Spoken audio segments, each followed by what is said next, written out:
Gaza, जहां बच्चों के हाथों में खिलौने की जगह अब डर है, जहां सपनों पर बारूद गिरता है और जहां की हर सुबह किसी नई तबाही की खबर लेके आती है। लेकिन इसी गाजा से आज एक ऐसी कहानी सामने आई है जिसमें दर्द भी है और उम्मीद भी। ये कहानी है 12 साल के समीर जकौत की, जो अब गाजा का पहला डिजिटल प्रोस्थेटिक सर्वाइवर बन चुका है। मई 2025, उत्तरी गाजा का शेख रादवान इलाका। समीर और उसका 11 साल का छोटा भाई खालिद अपने कमरे में खेल रहे थे। कमरे की खिड़की सड़क की तरफ खुलती थी, तभी अचानक एक इजरायली कॉमिकेज ड्रोन खिड़की के रास्ते कमरे में दाखिल हुआ और अगले ही पल पूरा कमरा जोरदार धमाके से दहल उठा। कमरा मलबे और धुएं से भर गया। खालिद किसी चमत्कार की तरह बच गया, लेकिन समीर की दुनिया हमेशा के लिए बदल चुकी थी। छर्रों ने उसका दाहिना हाथ और बायां पैर उससे छीन लिया। समीर को फुटबॉल से बेहद लगाव था।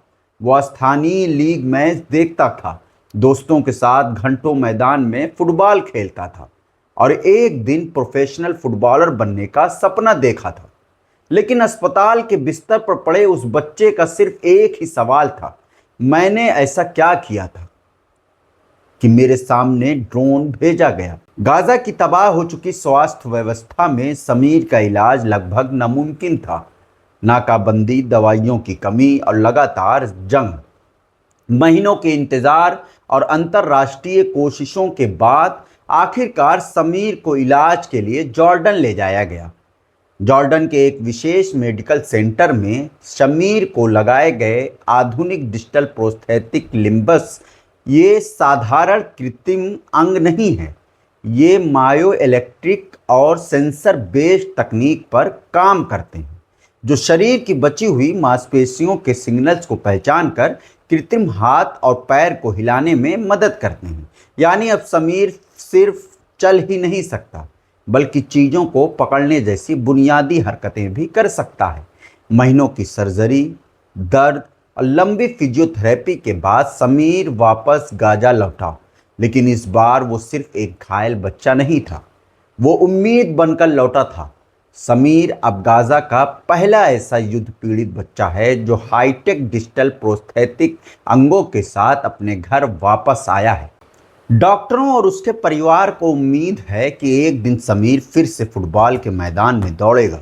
शायद पहले जैसी रफ्तार से नहीं, लेकिन पहले से कहीं ज़्यादा हौसलों के साथ। समीर जकौत की कहानी सिर्फ एक बच्चे की कहानी नहीं है, ये उन हज़ारों बच्चों की आवाज़ है जिनके सपनों को युद्ध ने घायल कर दिया। लेकिन ये कहानी ये भी बताती है कि इंसानी हौसला बारूद से बड़ा होता है और उम्मीद हर मलबे से दोबारा जन्म ले सकती है। अगर आप इंसानियत के अलंबरदार हैं तो समीर जकौत के ऊपर हुए जुल्म, दर्द और उम्मीद की इस वीडियो को शेयर कीजिए, ताकि दुनिया देख सके कि युद्ध के सबसे बड़े शिकार मासूम होते हैं। क्या समीर जैसे बच्चों का बचपन वापस आ सकता है? अपनी राय कमेंट्स में हमें ज़रूर बताएं।